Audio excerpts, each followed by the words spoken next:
Okay. Dustin Siggins, thank you very much, sir. No problem, Dustin. Brian Riedl, the federal budget analyst at the Heritage Foundation. You came out with a report on June 1st talking about the 2010 fiscal year 2010 budget. And you analyzed a lot of different things about it. But one of the things at the end, you had 100 ways to cut the federal budget, cut the deficit. Right. And do you have an estimate on what that was per year? Those are pretty easy cuts, too. It's tough to put them together per year because some of them overlap. There's different examples of waste that overlap, but I think Congress could easily cut a good $200 or $300 billion a year from low-hanging fruit waste without really even making much of a dent in the lives of people. We lose $98 billion a year in program overpayments. We pay $25 billion a year on rent on unused federal properties. You cut stuff like that, you easily get to $200-300 billion a year without really even getting into the meat of any programs.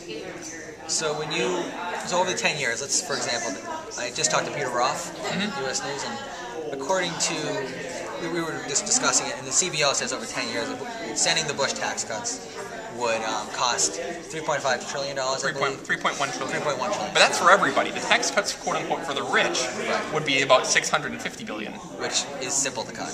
Well, first off, I don't believe that you should have to offset the continuation of current tax policy. Because we're not cutting taxes. We're just keeping today's tax policy in place. Why should we have to cut spending to pay for just keeping today's tax policy in place? We're not cutting anything. We're just preventing a tax hike. So when Peter Roth explained it basically as they're expecting X plus Y to be spending, we're taking in X. Really, they're expecting X plus Y instead of being disciplined and cutting out Y. Congress needs to cut spending. Spending right now is the problem. Over the long term, even if we extend all the tax cuts, revenues will still exceed the historical average of 18% of GDP. Right. The entire reasons that the deficit's going to rise 6% of GDP is because spending is rising 6% of GDP. So lawmakers need to focus on the real problem, which is the increasing spending that's driving the budget deficit. It's not a revenue problem. It's not a tax problem. There is no revenue decline. And all we're doing right now with tax policy is not cutting taxes or doing anything crazy. We just want to keep today's tax rates in place permanently. That shouldn't be too much to ask. I guess my last question would be, Center for American Progress, April 15th, did a report on tax day, interesting. On tax day, about how American people want to cut most often foreign aid. Just 2% of the budget, according to them. Right. And that's obviously not going to have really any impact on the long-term budget impact. There's obviously entitlements. And you can make an argument defense spending, you could cut that by 10%, for example. Oh, sure. But how do you convince people we're doing the entitlement reform, not cuts, reform, because it's good for the country, and how do you prevent people from just responding to that very negatively?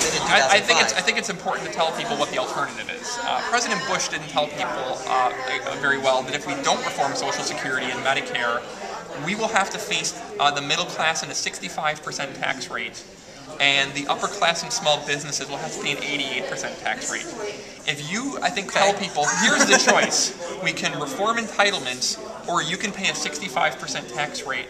All of a sudden, Social Security and Medicare reform don't seem as crazy as they are.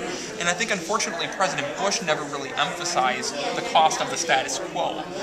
When you tell people, look, there are no painless options. Right, exactly. There's no easy way out. It's a matter of choosing between painful options. There are ways to reform entitlements that aren't that painful.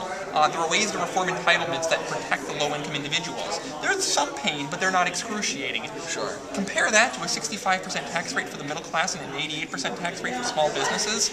All of a sudden, entitlement reform isn't that bad. Sure. Well, thank you very much, sir. Thank you, Dustin.